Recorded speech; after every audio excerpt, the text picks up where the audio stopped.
గౌరవనీయులు రాష్ట్ర మాజీ మంత్రివర్యులు అదేవిధంగా ఈరోజు తన పోరాట పటిమతో మా అందరిలో కూడా కొత్త ఉత్సాహాన్ని నింపుతున్న మా అక్క శ్రీమతి సబితా ఇంద్రారెడ్డి గారు, గౌరవనీయులు పెద్దలు రాష్ట్ర హోంశాఖ మాజీ మంత్రివర్యులు అన్నగారు మొహమ్మద్ మహమూద్ అలీ గారు, మా తమ్ముడు తప్పకుండా రాజేంద్రనగర్ నియోజకవర్గాన్ని భవిష్యత్తులో ఉజ్వలంగా అభివృద్ధి బాటలో ముందుకు తీసుకుపోయే అద్భుతమైన నాయకుడు మా తమ్ముడు పట్లోల కార్తిక్ రెడ్డి గారు, గౌరవనీయులు మణికొండ మున్సిపాలిటీలో బీఆర్ఎస్ పార్టీ అధ్యక్షులు సోదరులు సీతారాం ధూళిపాల గారు. నేను మా అన్నగారిని మీకు పరిచయం చేయడం మర్చిపోయినాను. అంబర్పేట శాసనసభ్యులు పెద్దలు వాళ్ళ స్వామి అయ్యప్ప స్వామి మాలేసుకున్నారు అన్నగారు కాలేరు వెంకటేష్ అన్నగారు, గౌరవనీయులు రామగుండం మాజీ శాసనసభ్యుడు సోదరుడు కోరుకంటి చందర్ గారు, ఇప్పటిదాకా తన మాటతో షాయరీతో మిమ్మల్ని అందరినీ ఆకట్టుకున్న మా తమ్ముడు అబ్దుల్ ముఖీద్ చందా గారు, వేదికపైన ఆసీనులైన గౌరవనీయులు వక్ఫ్ బోర్డ్ మాజీ చైర్మన్ నిజాముద్దీన్ గారు, ఇంకా మా అర్షద్ గారు, అదేవిధంగా చాలామంది పెద్దలు ఉన్నారు. నేను ఎవరో పేర్లు చెప్తలేను, మనసులనే తిట్టుకోండి, బయటకు తిట్టుకోండి. వేదిక ముందున్న మా ఆడబిడ్డలకు, ముందున్న మా మణికొండ నియోజకవర్గం నుండి తరలి వచ్చిన, మణికొండ మున్సిపాలిటీ నుంచి తరలి వచ్చిన మా అన్నదమ్ములకు, అక్క చెల్లెళ్లకు, ప్రత్యేకించి ఈరోజు పార్టీలో చేరుతున్న నాయుడు గారు, మరి రంగారెడ్డి జిల్లా కాంగ్రెస్ కమిటీకి జాయింట్ సెక్రటరీగా ఉన్నారు. వాళ్ళ అబ్బాయి కూడా ఎయిర్ ఫోర్స్లో పనిచేస్తున్నాడంట. ప్రత్యేకంగా సెలవు పెట్టి ఈరోజు మరి ఇక్కడికి వచ్చేసిన వారి అబ్బాయికి కూడా, దాంతోపాటు వాళ్ళ మిత్ర బృందం మొత్తం నాయుడు గారు వెంబడ వచ్చిన పెద్దవాళ్ళందరికీ, అదేవిధంగా సోదరులు షేక్ ఆరిఫ్, భాస్కర్ గౌడ్, నవాజ్, ఆమిర్, ఖానాపూర్ ఉప సర్పంచ్ వెంకటేష్కి, అదేవిధంగా పేరు పేరున కార్యక్రమంలో పాల్పంచుకుంటున్న పత్రికా మిత్రులకి, మా వెనకాల నిల్చొని మరి వింటున్న మా ఆడబిడ్డలకి, అంటే జల్దీ తొందర ఉందా పోయేది లేక కనబడతలేదా? రెండు మధ్యలో ఉన్న వాళ్ళు కూర్చుంటే వాళ్ళకి వెనక కనబడుతుంది, మీరు కూర్చొని మధ్యలో ఉన్న వాళ్ళు గొడవ కట్టేసి వెనుకున్న వాళ్ళు కనబడతలేదు. Thank you. పేరు పేరున అందరికీ నమస్కారం. మీ అందరికీ రాష్ట్రంలో జరుగుతున్న అన్ని పరిణామాలు తెలుసు. రోజు పేపర్లలో టీవీలలో ఏం జరుగుతూ ఉంది, ఏమేమి అవుతున్నాయి, ఇవన్నీ కూడా మీకు తెలుసు. మీకు ఒక విషయం మాత్రం నేను ప్రత్యేకంగా గుర్తు చేయదలుచుకున్నాను. తెలంగాణ రాష్ట్రం ఏర్పడ్డ నాడు సరిగ్గా 11 సంవత్సరాల కిందట హైదరాబాద్ మహానగరంలో, ముఖ్యంగా రాజేంద్రనగర్ కానీ లేదా రంగారెడ్డి జిల్లాలోని వివిధ నియోజకవర్గాల్లో కానీ కొన్ని అనుమానాలు ఉండేది. హైదరాబాద్కి పెట్టుబడులు వస్తాయి అనేది కాదు, ఉన్నాయే పోతాయంట, హైదరాబాద్ అభివృద్ధి కుంటుపడుతుందంట, హైదరాబాద్ బ్రాండ్ ఇమేజ్ దెబ్బతినిపోతుందంట, హైదరాబాద్లో హిందువులు ముస్లింల మధ్యన అనవసర గొడవలు అవుతాయంట అని చెప్పి చాలా రకాలుగా ఆనాడు ప్రచారాలు జరుగుతూ ఉండేది.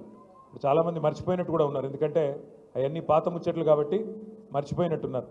కానీ కేసీఆర్ గారి నాయకత్వంలో అభివృద్ధే మన కులంగా, సంక్షేమమే మన మతంగా ఈరోజు పేదవారిని పెద్దవారిని అందరినీ కూడా బ్రహ్మాండంగా కలుపుకొని సంక్షేమ కార్యక్రమాలు, అభివృద్ధి కార్యక్రమాలు అందరికీ సమపాలనలో అందే విధంగా చాలా చక్కగా 10 ఏళ్ల పాటు కేసీఆర్ గారు రాష్ట్రాన్ని పరిపాలించినారు. కాబట్టే భారతదేశంలో ఎన్నో రంగాలలో తెలంగాణ ఒక రోల్ మోడల్గా, ఒక దిక్సూచిగా, ఒక ఆదర్శవంతమైన రాష్ట్రంగా, అది తలసరి ఆదాయంలో కావచ్చు, విద్యుత్ వినియోగంలో కావచ్చు, పరిశ్రమల ఆకర్షణలో కావచ్చు, వ్యవసాయ విస్తరణలో కావచ్చు, పేదవాళ్ళను ఆదుకునే సంక్షేమ కార్యక్రమాలు కావచ్చు, యాదాద్రి లాంటి గుడి కట్టే విషయంలో కావచ్చు, ఏ విషయంలో అయినా డాక్టర్ బాబాసాహెబ్ అంబేద్కర్ గారి ప్రపంచంలోనే అతిపెద్ద విగ్రహం పెట్టే విషయమే కావచ్చు, లేదా ఇంటింటికి నీళ్ళు ఇచ్చే విషయమే కావచ్చు, ఏ విషయంలోనైనా బ్రహ్మాండమైన అభివృద్ధిని, బ్రహ్మాండమైన సంక్షేమాన్ని 10 ఏళ్లలో కరోనా లాంటి మహమ్మారి తరుముకొచ్చినా పేదలను కడుపులో పెట్టుకొని చూసుకుంటూ ఎక్కడా సంక్షేమం ఆగకుండా చూసుకున్నారు. కాబట్టి కేసీఆర్ గారిని మీరు రాజేంద్రనగర్ నియోజకవర్గంలో కూడా మనస్ఫూర్తిగా ఆశీర్వదించి ఆనాటి మన అభ్యర్థిని మీరు అఖండమైన మెజారిటీతో గెలిపించారు. తమ్ముడు కార్తిక్ రెడ్డి గారు చెప్పినట్టు ఎమ్మెల్యేలు కొంతమంది పార్టీని వదిలిపెట్టి పోవచ్చు కాక, కానీ ఎమ్మెల్యే పోయినా అధికార లాలసతో పైరవీల కోసము, పదవుల కోసము, ఇంకో దానికోసం వారు పోయినా మేము మాత్రం ఉంటాము, పార్టీని వదిలిపెట్టమని చెప్పి నిబద్ధతతో ఉన్న మా గులాబీ అన్నదమ్ములకి, మా ఆడబిడ్డలకు హృదయపూర్వకంగా శిరస్సు వంచి నేను ధన్యవాదాలు తెలియజేస్తాను. కష్టాలు అందరికీ వస్తాయి. కష్టాలు మనిషి అనేవాడికి అందరికీ వస్తాయి. గెలుపులు, ఓటములు, ఎదురు దెబ్బలు ఇవి కొత్త కాదు. 2001 ఏప్రిల్లో కేసీఆర్ గారు పార్టీ పెట్టినప్పుడు ఆనాడు ఆయన వెంబడ కేవలం పిడికెడు మంది ఉండే. కానీ 24 ఏళ్లలో ఈరోజు కేసీఆర్ గారు పెట్టిన పార్టీ ఇంతింతై వట్టుడింతై అన్నట్టు ఆనాడు పెట్టిన ఒక విత్తనం వాళ్ళ మహావృక్షమై వేలాది లక్షలాది మంది నాయకులను, కార్యకర్తలను బ్రహ్మాండంగా గ్రామాన ప్రతి పట్టణంలో, ప్రతి పల్లెలో అద్భుతంగా విజృంభించి భయంకరంగా ఇవాళ అన్ని చోట్ల కూడా విస్తరించింది.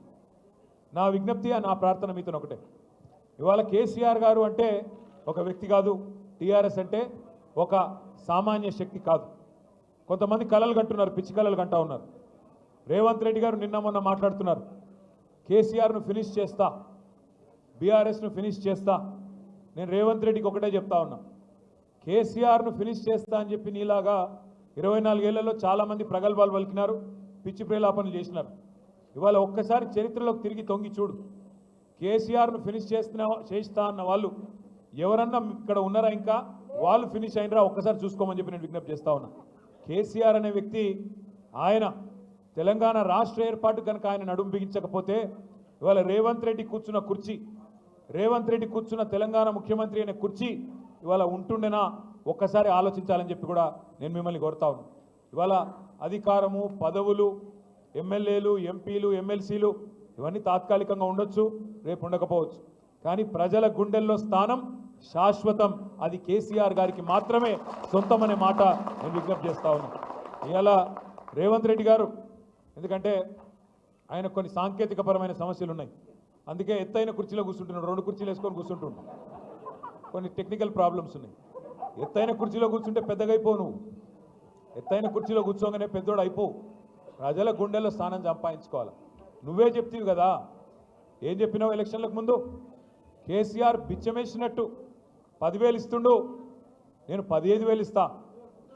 కేసీఆర్ రైతు బంద్ అంటే నేను రైతు భరోసా ఇస్తా అంటివి. మరి నేను ఇవాళ అడుగుతున్నా రేవంత్ రెడ్డి, రాష్ట్ర రైతాంగం ఎదురు చూస్తున్నది, 70 లక్షల మంది రైతన్నలు ఎదురు చూస్తూ ఉన్నారు. ఎక్కడ పోయింది నీ రైతు భరోసా? నువ్వే అంటివి కదా 10,000 ఏమున్నది, 15,000 ఇస్తా అంటివి. కేసీఆర్ 2 పంటలకు ఇస్తున్నాడు, నేను 3 పంటలకు ఇస్తా అంటివి. మరి ఎక్కడ బాయ్? ఉన్న వానాకాలం ఉన్న రైతు బంధు ఇప్పటికే కొట్టినావు. ఇప్పటివరకు వానాకాలం రైతు బంధే ఖాతాల్లో పడలేదు. రైతన్నలు పాపం మోసపోయినామని ఇప్పుడు అర్థం చేసుకొని ఊరూరా బాధపడతా ఉన్నారు. రుణమాఫీ అంటివి, ఏమంటివి అన్నాడు? రుణమాఫీ చేస్తా. కేసీఆర్ ₹1,00,000 రుణమాఫీ చేస్తే మీరు రుణమాఫీ అయిన వాళ్ళు కూడా బ్యాంకు కురకండి, ఆగమాగం పొండి. కేసీఆర్ ₹1,00,000 మీకు మాఫీ చేసినాడు, నేను 2 లక్షలు చేస్తా. లోన్ తెచ్చుకోకపోతే అర్జెంటుగా తెచ్చుకోండి. డిసెంబర్ 9, 2023 సోనియమ్మ బర్త్డే, వెంటనే సంతకం పెడతా అంటివి. మరి సోనియమ్మ బర్త్డే పోయిన సంవత్సరం అయిపోయింది, ఈ సంవత్సరం రానే వస్తున్నది, ఇంకో సంవత్సరం. మరి 2023 అన్నావు, అది పోయింది. సోనియా గాంధీ గారి బర్త్డే మళ్ళీ వస్తూనే ఉన్నది, ఇంకో వారం రోజుల్లో, 10 రోజుల్లో. ఇంతవరకు ఏమైంది? రుణమాఫీ అంటే సమాధానం లేదు. అదొకటే కాదు, ఒక సోనియా గాంధీ గారిని మోసం చేయలేదు, రాష్ట్రంలోని 70 లక్షల మంది రైతులనే మోసం చేయలేదు. మొత్తం ఏ దేవుడు కనబడతా ఆ దేవుడి మీద ఒట్టు. యాదగిరి గుట్టకు పోయిండు, యాదాద్రి లక్ష్మీనరసింహస్వామి మీద ఒట్టన్నాడు. వేములవాడ పోయిండు, రాజరాజేశ్వర స్వామి మీద ఒట్టన్నాడు. భద్రాచలం పోయినాడు, సీతారామస్వామి మీద ఒట్టన్నాడు. అలంపూర్ పోయినాడు, జోగులాంబ తల్లి మీద ఒట్టన్నాడు. ఇక్కడ హైదరాబాద్కి వచ్చి జూబ్లీహిల్స్ పెద్దమ్మ మీద ఒట్టన్నాడు. నిన్ననే దేవుళ్ళందరూ మీటింగ్ పెట్టుకున్నారంట. వీడెక్కడ దొరికిండ్రా నాయన, మనకు ఏడ కనబడితే ఆడ ఒట్లేస్తున్నాడు, ఈడెక్కడ దొరికినాడు నాయన. ఎందుకంటే మనుషులను మోసం చేసే మనుషులను చూసినాం, దేవుళ్ళని మోసం చేసేవాడు మొదటివాడు వీడు. మీరు ఆలోచించండి, నేను చెప్పేది తప్ప ఒప్ప ఆలోచించండి. ఏమన్నావు నువ్వు? 15 ఆగస్టు వరకు మొత్తం రుణమాఫీ. ఇంకా ఆ రోజు ఎగిరెగిరి పడుతుంది. హరీష్ రావు యాడు నువ్వు మూసిలో దుంకు, గంగల దుంకు, రాజీనామా చేస్తావా సస్తావా అంటివి. ఇవాళ ఆడవే మరి నీ రుణమాఫీ. ఆఖరికి పోని హిందూ దేవుళ్ళని మోసం చేసినావు. ఆఖరికి మా జహాంగీర్ పీర్ దర్గా కూడా పోయి అక్కడ కూడా అవుట్ పెడుతుంది. జహాంగీర్ పీర్ దర్గా పోయి పాపం అక్కడ ఓట్లు పెట్టినాడు. ఒక్కరిని కాదు, అన్ని అచ్చా మెదక్ చర్చిని కూడా ఉంచుకున్నాడా? మెదక్ చర్చిలో యేసుక్రీస్తు కూడా బాధపడుతున్నాడు. వీడెక్కడ దొరికిండ్రా నాయన? అక్కడ పోయి చర్చిలో అక్కడ కూడా ఓటు పెట్టినాడు. ఏ దేవుణ్ణి వదలలేదు, ఏ కులాన్ని వదలలేదు, ఏ మతాన్ని వదలలేదు. అంటే ఇంత మోసం అంటే ఇవాళ నేను నిజంగా కూడా హైదరాబాద్ ప్రజలకు మాత్రం, మీ చైతన్యానికి మాత్రం జిహెచ్ఎంసీ పరిధిలో నేను శిరస్సు వంచి మీకు పాదాభివందనం చేస్తాను. రాష్ట్ర వ్యాప్తంగానేమో కాంగ్రెస్ పార్టీ మాటలు విని జిల్లాలలో పాపం కొంతమంది మోసపోయినారు. మా తమ్ముళ్ళు, మా అన్నలు, మా అక్కలు, చెల్లెలు కూడా ఫ్రీ బస్సు, తులం బంగారం అంటే కొంతమంది మోసపోయినారు. కానీ హైదరాబాద్ వాళ్ళు మాత్రం మోసపోలేదు. ఎందుకంటే కాంగ్రెస్ను చూసి వీళ్ళ మాటలు తెలుసు కాబట్టి, వీళ్ళ వ్యవహారం తెలుసు కాబట్టి రాజేంద్రనగర్ కానీ, శేర్లింగంపల్లి కానీ మొత్తం 24 నియోజకవర్గాలు ఉంటే జిహెచ్ఎంసీ పరిధిలో ఒక్కటంటే ఒక్క సీటు కూడా కాంగ్రెస్కి ఇవ్వకుండా మీ చైతన్యాన్ని మీరు మాత్రం చూపెట్టినారు. సరే, మనం గెలిపించిన వాళ్ళు అప్పుడప్పుడు మన వాళ్ళు అనుకున్న వాళ్ళు మనం మోసం చేయొచ్చు, వాళ్ళు తప్పు చేయొచ్చు. కానీ ఇందాక తమ్ముడు కార్తీక్ చెప్పినట్టు తప్పకుండా పశ్చాత్తాపపడే రోజు, బాధపడే రోజు. పెద్దలు అప్పుడెప్పుడో చెప్పినట్టు రాజకీయాల్లో హత్యలు ఉండవు, ఆత్మహత్యలు మాత్రమే ఉంటాయి. అందుకే మీరు గెలిపించిన మీ ఎమ్మెల్యే గారు ఆత్మహత్య చేసుకున్నాడు తప్ప మీరు తప్పు చేయలేదు. ఆయన పోయినా ఏమి కాదు పార్టీకి అని చెప్పి ఇవాళ పార్టీని మణికొండలో కావచ్చు, నార్సింగిలో కావచ్చు, బండ్లగూడలో కావచ్చు, శంషాబాద్లో కావచ్చు బ్రహ్మాండంగా కాపాడుకుంటూ ఎక్కడికక్కడ అద్భుతంగా నడుపుతున్న పోరాట పటిమను ప్రదర్శిస్తున్న మా నాయకులు మొత్తానికి హృదయపూర్వకంగా ధన్యవాదాలు. నేను మీతో ప్రార్థన, మీ అందరితో ప్రార్థన ఒకటే. నిజంగా కూడా గవర్నమెంట్లో ఉన్నప్పుడు ప్రజలకు సేవ చేసే భాగ్యం ఉంటుంది. ప్రజలని సంక్షేమ కార్యక్రమాల ద్వారా, అభివృద్ధి కార్యక్రమాల ద్వారా చేరుకునే అవకాశం ఉంటుంది. కానీ ప్రతిపక్షంలో ఉన్నప్పుడు నిజంగా ప్రజల పక్షాన కొట్లాడి ప్రజల గుండెల్లో శాశ్వతంగా స్థానం సంపాదించుకునే ఒక అరుదైన అవకాశం ఉంటుంది. ఇవాళ అవకాశం మా తమ్ముడు కార్తీక్ రెడ్డి గారికి వచ్చిందనే మాట నేను మీకు విజ్ఞప్తి చేస్తా ఉన్నాను. మీరు ఎంత గట్టిగా ప్రజల్లోకి పోతే చాలా సంతోషంగా ఉంది, చాలా సంతోషంగా ఉంది. మధ్యకాలంలో ఒక్కసారి కాదు కార్తీక్ రెడ్డి గారు నాకు ప్రత్యేకంగా ఫోన్ చేసి హైదర్ షా కోర్టులో, హైదర్గూడలో చాలామంది మనవాళ్ళు ఈ మూసీ వల్ల బాధపడుతున్న వాళ్ళు, మూసీ ప్రాజెక్ట్ అని ముఖ్యమంత్రి ఏదైతే ఢిల్లీకి మూటలు పంపేదానికి రంగం సిద్ధం చేస్తూ ఉన్నాడో దీనివల్ల బాధపడుతున్న వాళ్ళు ఉన్నారు. అంటే నేను ఒకటే అన్నాను, మన పార్టీ ఆఫీస్కి ఎప్పుడైనా రావచ్చు ఎవరైనా బాధితులు, తప్పకుండా వారికి స్వాగతం. అంటే ఒకరు కాదు, ఇద్దరు కాదు, దాదాపు 500-600 కుటుంబాలు ఇక్కడికి వచ్చి సబితక్కని, మన నాయకులని, మనందరినీ కలిసి మీరు మా దగ్గరికి రండి అంటే రాజేంద్రనగర్ నియోజకవర్గం అంతా 2-3 డివిజన్లు తిరిగినాం. అత్తాపూర్ కానీ, హైదర్ షా కోర్టు కానీ, పక్కనే అటు బౌద్ధపురాకు మన కారువాన్ దగ్గర ఉండే ప్రాంతం కానీ మొత్తం తిరిగినాం. కిషన్ బాగ్ కూడా వచ్చినాం. అక్కడ పోతే హిందూ లేదు, ముస్లిం లేదు, ఏమీ లేదు. బుర్కా కప్పుకున్న మా ఆడబిడ్డలు ఉన్నారు. వాళ్ళు వచ్చి అంటున్నారు, హమ్కో సబ్ పతా చల్ గయా సాబ్, మాకు ఎవడు మా దోస్తు, ఎవడు దుష్మన్ అర్థమైంది, మా కష్టంలో ఎవడున్నాడో మాకు అర్థమైంది. 40-50 ఏళ్ళకేంచి ఇక్కడ ఇల్లు కట్టుకొని ఉంటున్నాం. ఇలా మమ్మలను అక్రమణదారులు అంటున్నారు, కబ్జాకోర్లని ముద్రేస్తున్నది ప్రభుత్వం. రిజిస్ట్రేషన్లు అయినాయి, ప్రభుత్వమే రిజిస్ట్రేషన్లు చేసింది, పైసలు కట్టించుకున్నది, పర్మిషన్లు ఇచ్చింది, పైసలు కట్టించుకున్నది, ట్యాక్సులు కడుతున్నాం, ప్రతి సంవత్సరం గర్పట్టి కడుతున్నాం, హౌస్ ట్యాక్స్, ప్రాపర్టీ ట్యాక్స్ కడుతున్నాం, నల్ల బిల్లు కడుతున్నాం, కరెంటు బిల్లు కడుతున్నాం, అన్ని కడుతున్నాం. అన్ని గట్టంగా ఇయ్యాల మమ్మల్ని దొంగలు, కబ్జాకోరులు, ఆక్రమణదారులు అని చెప్పి బద్నాం పెడుతున్నారన్నా. ఒక్కొక్క ఇల్లు విలువ 2 కోట్లు 3 కోట్లు ఉంటుంది. ఎందుకంటే హైదరాబాద్లో 60 గజాలు 50 గజాలు ఉన్నా ఇక్కడ బంగారం లాంటి భూమి, ఇక్కడ బంగారం లాంటి మరి మట్టి, అట్లాంటిది ఇవాళ అది ఇడిచిపెట్టి అది కూలగొడతాం. నువ్వు బయలుదేరి ఎక్కడనో కేసీఆర్ గారు కట్టించి వీళ్ళకి అప్పచెప్పిన డబల్ బెడ్రూమ్ నీకు ఇస్తాం అని చెప్పి అత్త సొమ్ము అల్లుడు దానం చేసినట్టు ఇవాళ కేసీఆర్ కట్టించిన డబుల్ బెడ్రూమ్లకు పంపుతా అని చెప్పి రేవంత్ రెడ్డి చెప్తున్నాడు. అన్న, కోట్ల రూపాయల ఆస్తి మా పిల్లల కోసం ఉండిపోతుందేమో అనుకుంటే ఈ దుర్మార్గుడు ఇట్లా చేస్తున్నాడని చెప్పి మాకు వచ్చి బాధపడతా ఉన్నారు. మా దగ్గరకు వచ్చి ఇవాళ నాకు సబితకి ఇప్పుడే గుర్తు చేసినారు. బీజేపీ నాయకులు, కేంద్ర మంత్రి కిషన్ రెడ్డి గారు, బీజేపీ నాయకులు కూడా ఇవాళ మూసీ పక్కన పోయి పండుకుంటారంట. మూసీ కాడ పోయి వాళ్ళు కూడా పండుకుంటారంట. ముఖ్యమంత్రి సవాల్ను స్వీకరిస్తూ వాళ్ళేదో చేస్తూ ఉన్నారంట. చాలా సంతోషం. ఒక 2 నిమిషాలు మీకు ఈ మూసీలో జరుగుతున్న దోపిడీ గురించి కూడా చెప్పవలసిన బాధ్యత మా మీద ఉన్నది. ఎందుకంటే రాజేంద్ర నగర్ నుంచే మూసీ ప్రవహించేది కిందికి. మీ మంచిరేవుల కాంచి మొదలై కిందికి మూసీ మళ్ళీ కిందికి అటు అంబర్పేటకు కిందికి వెళ్ళి ఇంకా మన ఉప్పల్ నియోజకవర్గం అటు కిందికి పోతుంది. ఒక 2 నిమిషాలు జాగ్రత్తగా వినండి. ముఖ్యమంత్రి గారు ఈ మధ్యన ఒక పల్లవి పదే పదే చెప్పిస్తున్నాడు. మూసీ పునరుజ్జీవం అంటున్నాడు. మూసీకి పునరుజ్జీవం అంటే తిరిగి జీవం పోయడం. ఉస్కో ఫిర్సే జిందా కర్నా మూసీని తిరిగి జీవం పోస్తా అంటున్నాడు. అంటే ఏమిటిది? 60-70 ఏళ్ళకేంచి స్వాతంత్రం వచ్చిన నాటి నుంచి మూసీలోకి మురికి నీరు నిరాటంకంగా పోతానే ఉన్నది. ముఖ్యమంత్రి గారు ఎట్లా మాట్లాడుతున్నాడంటే అదేదో మూసీని వీళ్ళేదో బంగారం లాగా మనకు చందమామలాగా మనకు అప్పజెప్పిపోయినారు 2014లో, దాన్ని మనం అంతా మసిబూసి పాడు చేసి ఖరాబ్ చేసినాం అన్నట్టు మాట్లాడుతున్నాడు.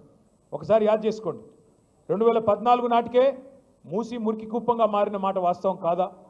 50-60 ఏళ్ళు కాంగ్రెస్ పరిపాలన, 15-20 ఏళ్ళు తెలుగుదేశం పరిపాలన, ఆ రెండిట్లో ఉన్నది ఇదే రేవంత్ రెడ్డి కాదా? గతంలో తెలుగుదేశంలో ఉన్నాడు, ఇప్పుడు కాంగ్రెస్లో ఉన్నాడు. ఈ 2 పార్టీలు కారణం కాదా మూసీకి మురికి కుప్పంగా మారడానికి?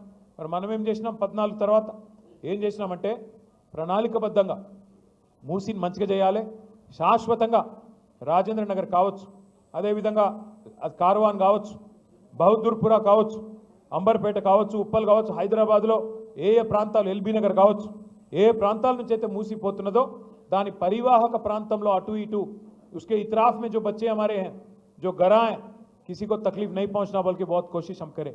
क्या करें? ఏం చేసినాం మూసీకి మేము? ఒక 2 నిమిషాల్లో చెప్తాను నేను మీకు. పేదవాళ్ళ కడుపు కొట్టలేదు, పేదవాళ్ళ గూడు గూలగొట్టలేదు, కానీ దాన్ని మంచిగా చేసే ప్రయత్నం చేసినాం.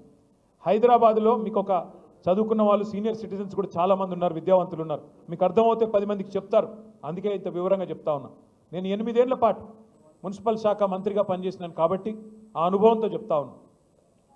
మూసీలోకి మనకు హైదరాబాద్ భౌగోళికంగా ఎట్లుంటుందంటే ఇట్లా ఇట్లా ఒక యూ షేప్లో, వి షేప్లో ఉంటుంది, యూ షేప్లో ఉంటుంది. ఇట్లా మొత్తం ఎక్కడ ఒక నీటి చుక్కబడ్డ హైదరాబాద్లో మురికి నీరు ఎక్కడి నుంచి వచ్చినా జిహెచ్ఎంసీ పరిధిలో 90% పైగా గ్రావిటీ ద్వారానే మూసీలోకి వస్తుంది. నాలాల ద్వారా, కాలువల ద్వారా, స్టామ్ వాటర్ డ్రైన్స్ అనండి, డ్రైనేజీలు అనండి, మొత్తంగా 90% పైగా మురికి నీరు లేదా వర్షపు నీరు మూసీలోకే వస్తుంది. మూసీ ఎట్లాంటి నది అంటే మీరు మంచిరేవుల కాడ ఓఆర్ఆర్ ఉంది, అదేవిధంగా మళ్ళీ కిందికి నాగోలు, ఆ కిందికి పోతే ప్రతాప సింగారం, ఎక్కడ మన మేడ్చల్ నియోజకవర్గంలోని ప్రతాప సింగారం, అక్కడ ఓఆర్ఆర్ ఉంటుంది. దీన్ని ఓఆర్ఆర్ వెస్ట్ అంటాము, దాన్ని ఓఆర్ఆర్ ఈస్ట్ అంటాం. ఇది పశ్చిమము, అది తూర్పు. ఓఆర్ఆర్ వెస్ట్ నుంచి ఈస్ట్ వరకు సరిగ్గా 57 కిలోమీటర్లు. 57 కిలోమీటర్లు. మూసీ ఎట్లాంటి నది అంటే ఓఆర్ఆర్ వెస్ట్ నుంచి ఈస్ట్ వరకు మూసీ కిందికి ప్రవహిస్తుంది. ఎంత వేగంగా నీళ్లు కిందికి పోతాయంటే ఈ 57 కిలోమీటర్ల పరిధిలోనే 84 మీటర్లు కిందికి ఉంటుంది మూసీ.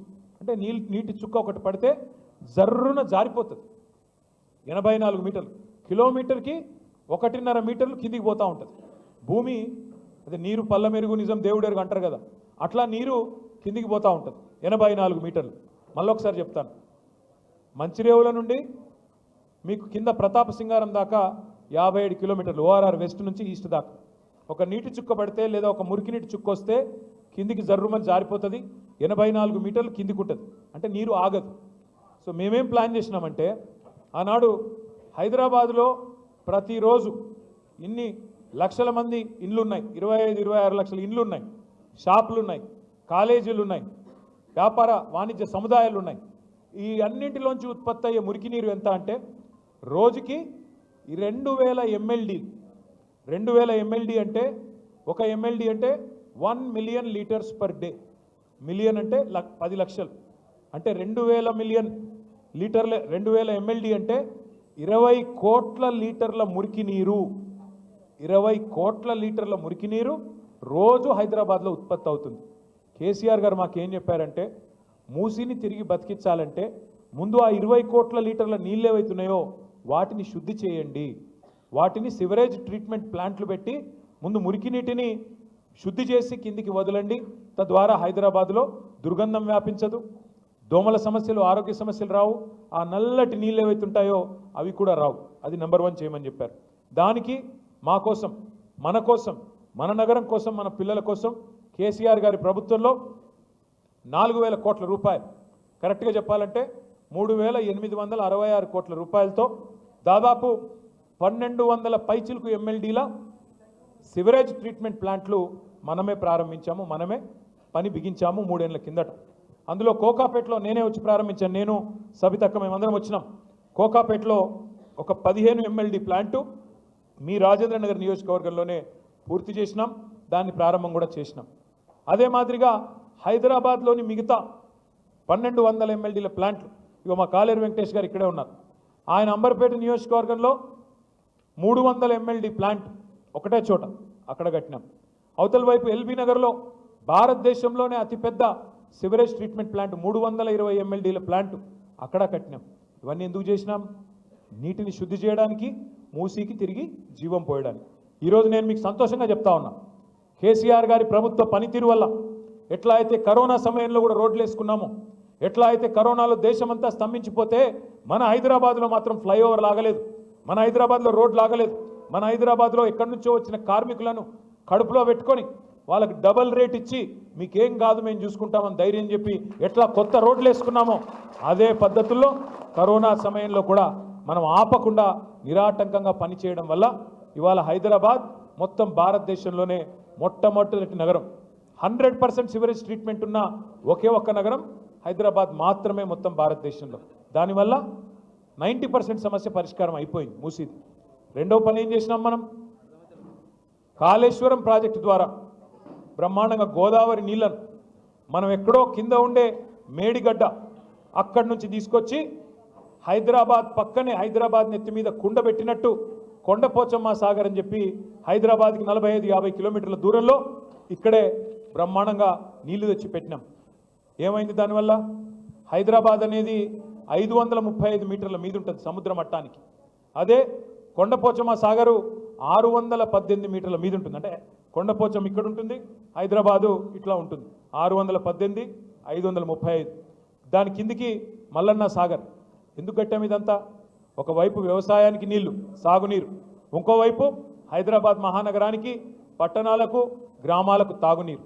ఇవాళ ఆ కొండపోచమ్మ సాగర్ నుంచి గండిపేటలోకి నీళ్లు తేవడానికి, అంటే గోదావరిలోంచి కృష్ణానదికి నీళ్లు అనుసంధానం చేయడానికి ఈరోజు కాదు, 18 మే 2023 పోయిన సంవత్సరం 18 మే 2023 నాడు క్యాబినెట్లో ఆనాడు మహమూద్ అలీ గారు, నేను, అక్క అందరం ఉన్నాం, తీర్మానం పాస్ చేసినాం.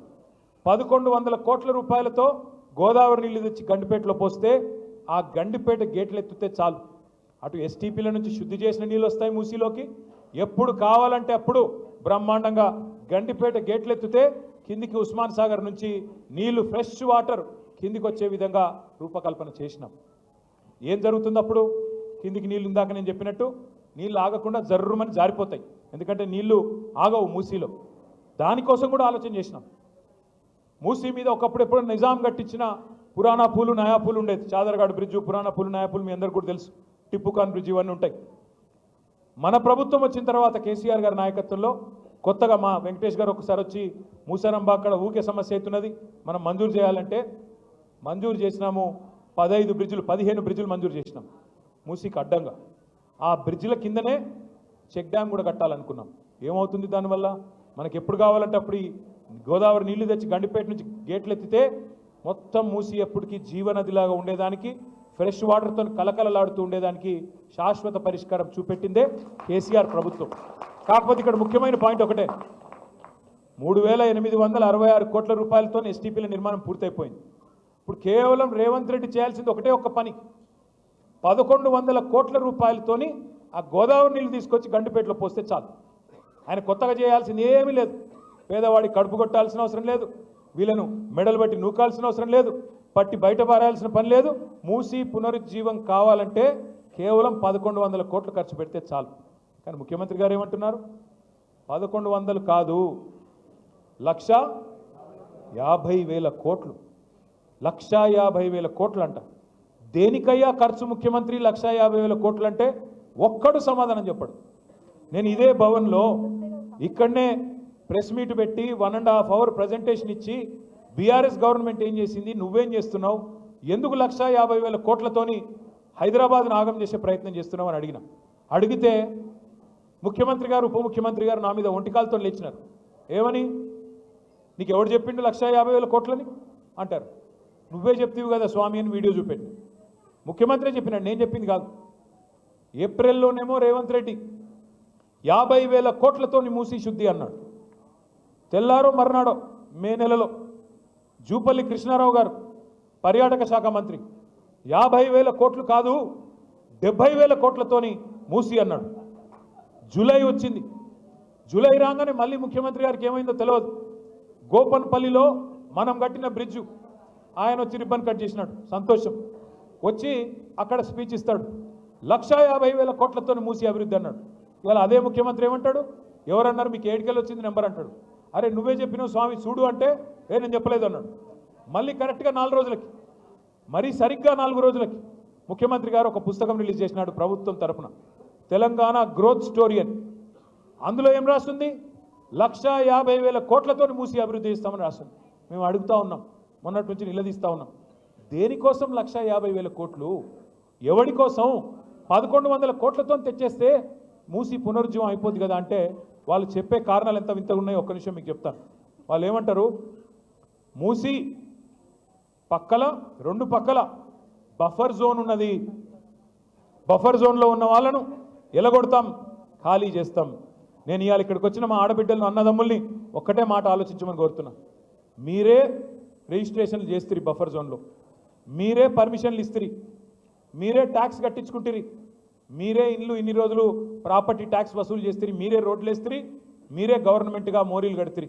ఇవాళ వచ్చి అక్కడ ఉన్న ఒక మల్లయ్య గారి ఇల్లేమో అల్లకెళ్ళి మురికి నీరు వస్తుంది, బఫర్ జోన్లో ఉన్నది, మూసి చెడిపోతుంది, కాబట్టి మల్లయ్య ఇల్లు కూలగొట్టాలి. మరి నేను అడుగుతా ఉన్నా ముఖ్యమంత్రి, మల్లయ్య ఇల్లు కూలగొడతావు, మరి రేపు బఫర్ జోన్లో నువ్వే ఒక పెద్ద రియల్ ఎస్టేట్ కంపెనీకి వాడికి ఇచ్చి వాడు మాల్ కడతాడు, మల్లయ్య ఇల్లు కూలగొట్టి మాల్ కడతాడు. మల్లయ్య ఇంట్లోకి వెళ్ళేమో మురికి నీరు వస్తుంది, మాల్లోకి వెళ్ళేమో సుగంధం వస్తుందా? మాల్లో కూడా అదే మురికి నీరు కదా వచ్చేది.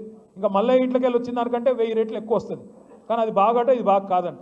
నేను అందుకే అడుగుతా ఉన్నా, ముఖ్యమంత్రి సమాధానం చెప్పు. బఫర్లో మల్లయ్య ఇల్లు ఉండకూడదు ఎట్లా, మాల్ ఉంటుంది ఎట్లా? సమాధానం చెప్పు. ఎవడి కోసం 1,50,000 కోట్లు పెడతానంటున్నావు?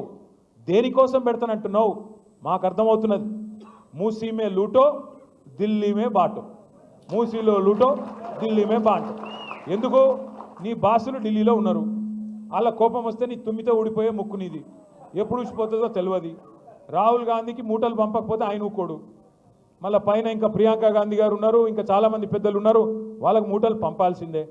పంపాలి అంటే మీకు తెలుసు, కోకాపేట ఇక్కడ మీకు యాదకుండాల రాజేంద్ర నగర్లో కోకాపేట ఉన్నది.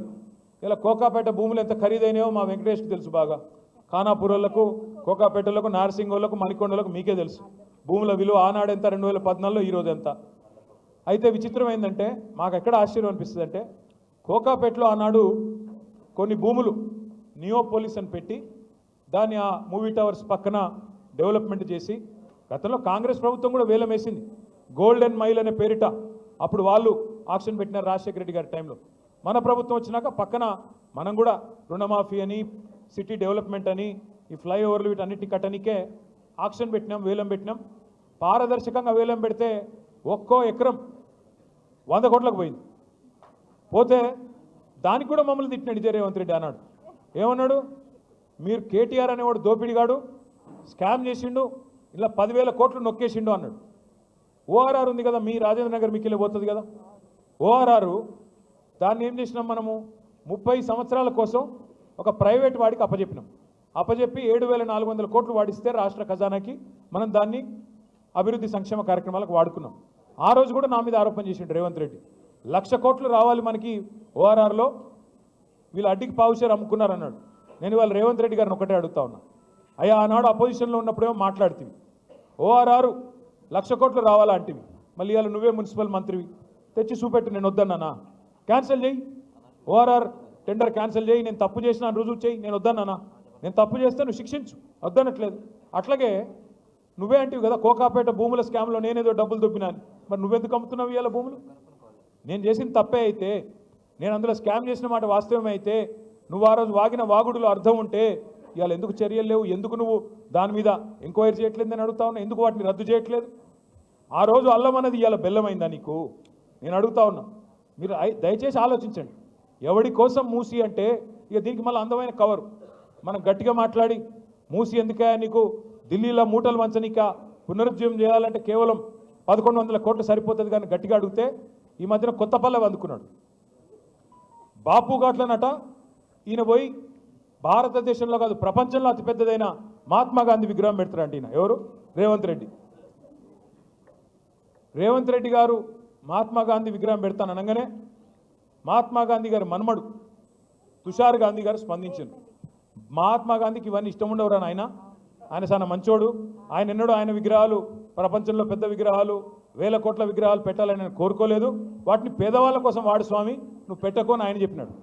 కానీ మహాత్మా గాంధీ గారు తప్పకుండా ఎక్కడున్నారో కానీ ఆయన ఆక్రోషిస్తూ ఉండింటాడు.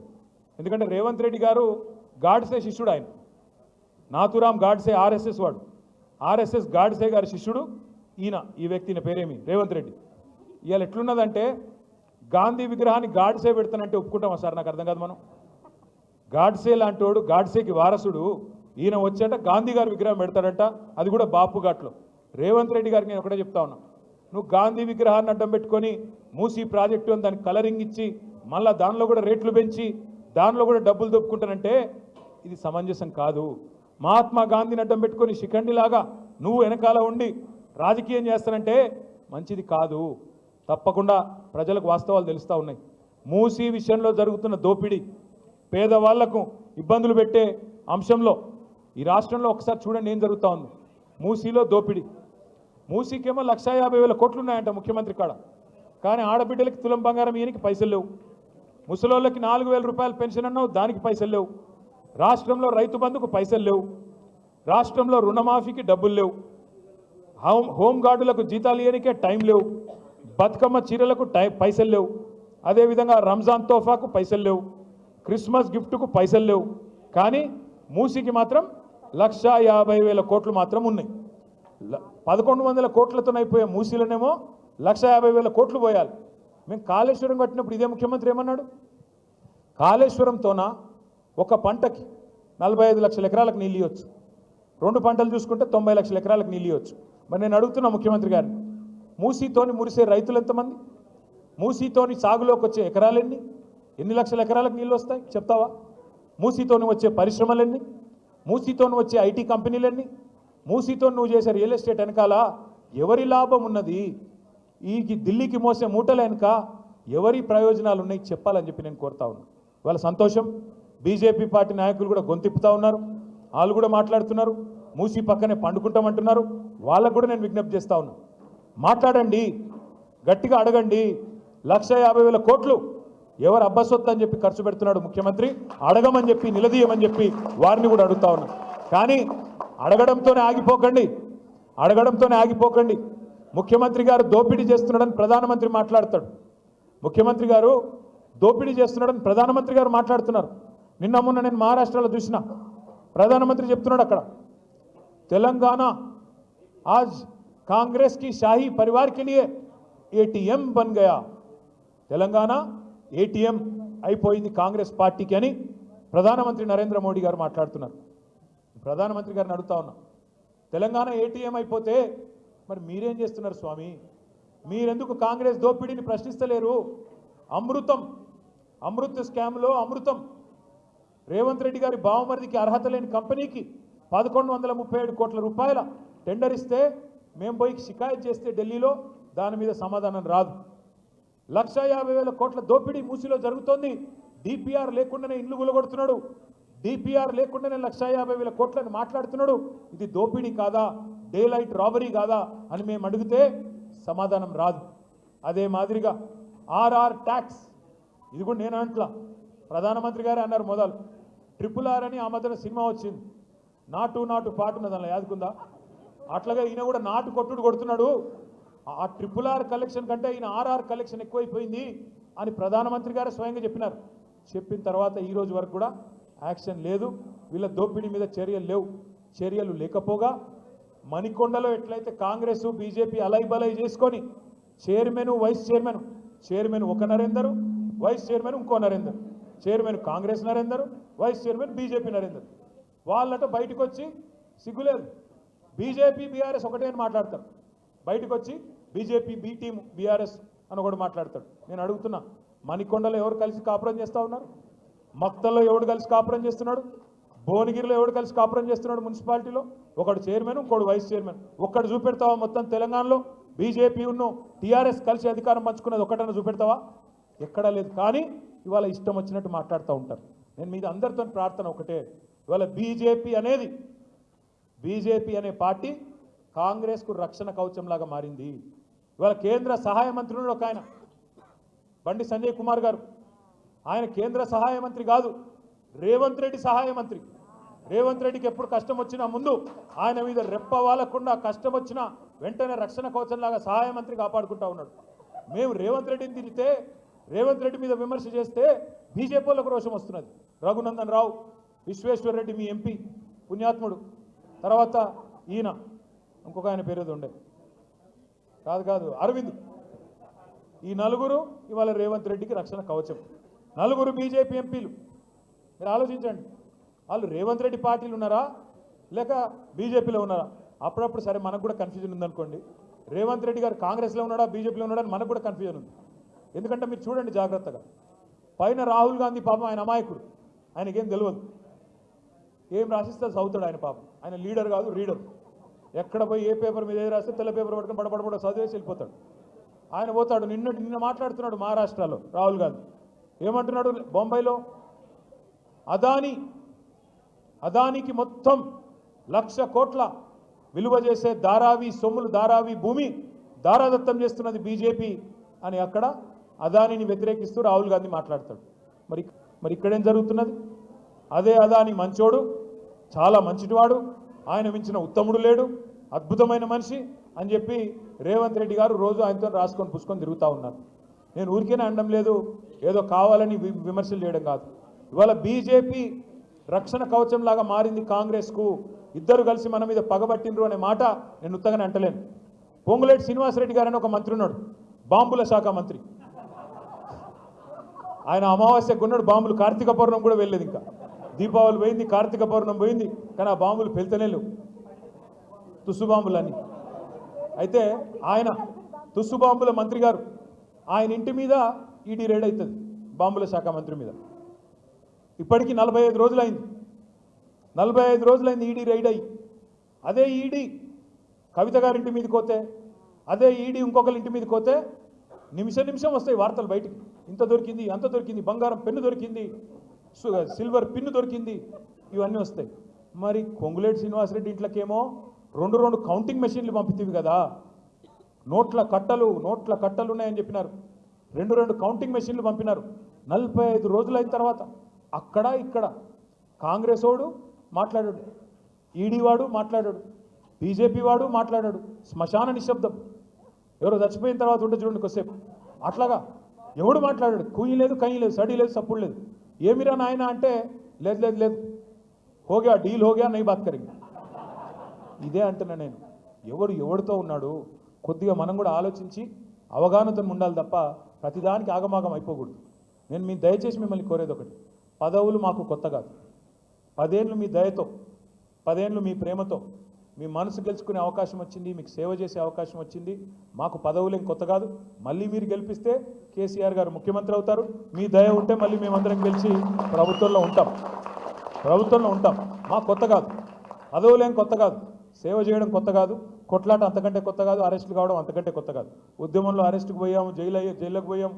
ఇదే కాంగ్రెస్ వాళ్ళు ఆనాడు అప్పుడు కూడా దొక్కిండ్రు, అప్పుడు కూడా ఇబ్బంది పెట్టిండ్రు. అయ్యేం కొత్త కాదు. కానీ నేను దయచేసి మిమ్మల్ని కొడతా ఉన్నాను.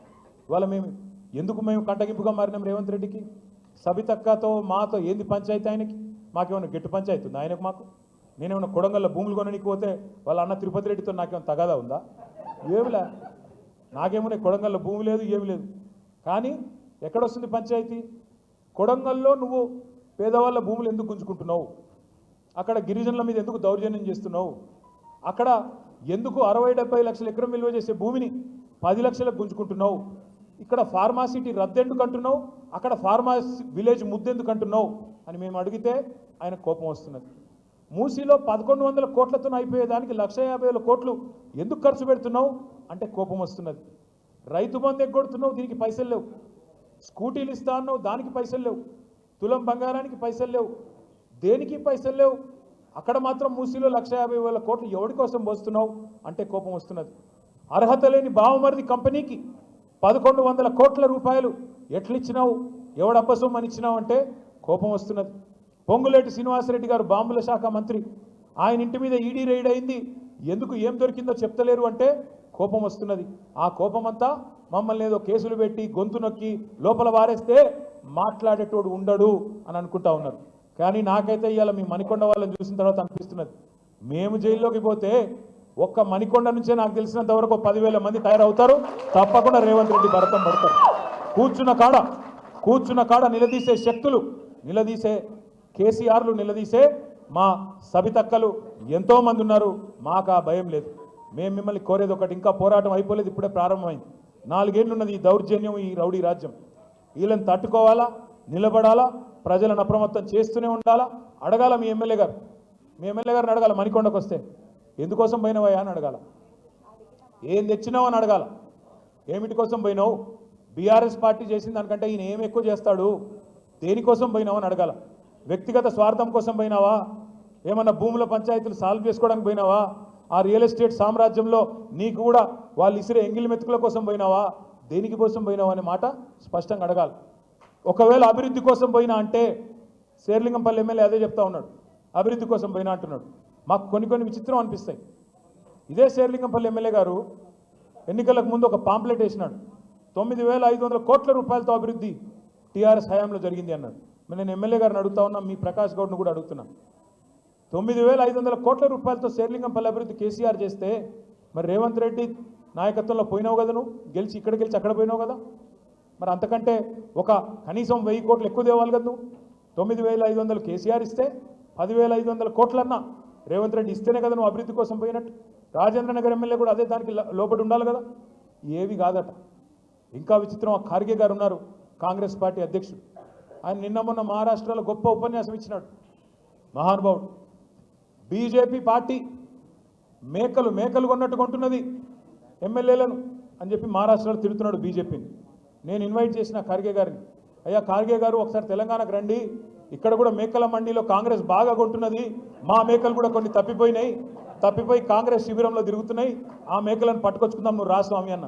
ఇలా నేను అడుగుతున్న ప్రకాష్ గౌడ్ని, గాంధీని, యాదయ్య గారిని, ఇంకా మిగతా 10 మంది ఎమ్మెల్యేలు ఎవరైతే పోయినారో దమ్ముందా మీడియా ముందుకు వచ్చి నాలాగా నిలబడి ఏ పార్టీలో ఉన్నావో చెప్పే దమ్ముందా అని అడుగుతున్నా నేను ఈరోజు. కనీసం నువ్వు కాంగ్రెస్ వాడివా, బీఆర్ఎస్ వాడివా, ఏ పార్టీ వాడివో చెప్పే పరిస్థితి ఉందా, సిగ్గుందా? ఎందుకు ఇంత భయం? పదవులను గబ్బిలాలు కదా చూరు పట్టుకొని వెళ్ళాడినట్టు పదవులు పట్టుకొని వాటి కోసం ఈ పార్టీలో ఉన్న ఆ పార్టీ అని చెప్తావా? ఈరోజు ఏ పార్టీ తెలియదు అయిన దానికి. కాంగ్రెస్లో ఉన్నాడా, బీఆర్ఎస్లో ఉన్నాడా, త్రిశంకు స్వర్గంలో ఉన్నాడా? దీన్ని ఏమనాలి మనం? నేను గట్టిగా మాట్లాడితే మళ్ళీ తిట్టిండంటారు కాబట్టి నేను తిట్టను. కానీ ఒకటి మాత్రం పక్కా, రేవంత్ రెడ్డి మోసాలు, రేవంత్ రెడ్డి కరప్షన్, రేవంత్ రెడ్డి చేస్తున్న కుట్రలు, వాటి నుంచి పేద ప్రజలను కాపాడుకోవడం ఎలా అనే విషయంలో మేమందరం కేసీఆర్ గారి నాయకత్వంలో నిరంతరాయంగా పనిచేస్తూనే ఉంటాం, భవిష్యత్తులో కూడా పనిచేస్తూనే ఉంటాం. మీరు తప్పకుండా రాజేంద్ర నగర్లో కార్తిక్ రెడ్డి గారి నాయకత్వంలో ఎక్కడికక్కడ కొత్త కమిటీలు వేసుకుందాం. రాజేంద్ర నగర్ ఉప ఎన్నిక తప్పదు, రాజేంద్ర నగర్లో బై ఎలక్షన్ తప్పదు. తప్పకుండా రేపటి రోజున గులాబీ జెండా ఎగిరే విధంగా అందరం కలిసికట్టుగా కష్టపడదాం. మీకే కష్టం వచ్చినా సబితమ్మ ఉన్నారు, నేనున్నాను, మహమూద్ భాయ్ ఉన్నారు, మొత్తం వేదిక మీద కూర్చున్న నాయకులందరం క్షణం ఆలస్యం చేయకుండా మీకోసం పరుగున వస్తాం. ఎవ్వరూ భయపడాల్సిన పని కానీ బాధపడాల్సిన పని కానీ ఉండొద్దు అని చెప్పి కూడా కోరుకుంటూ మనస్ఫూర్తిగా మీ అందరికీ స్వాగతం తెలుపుతూ జై తెలంగాణ. అంతేనా? గట్టిగా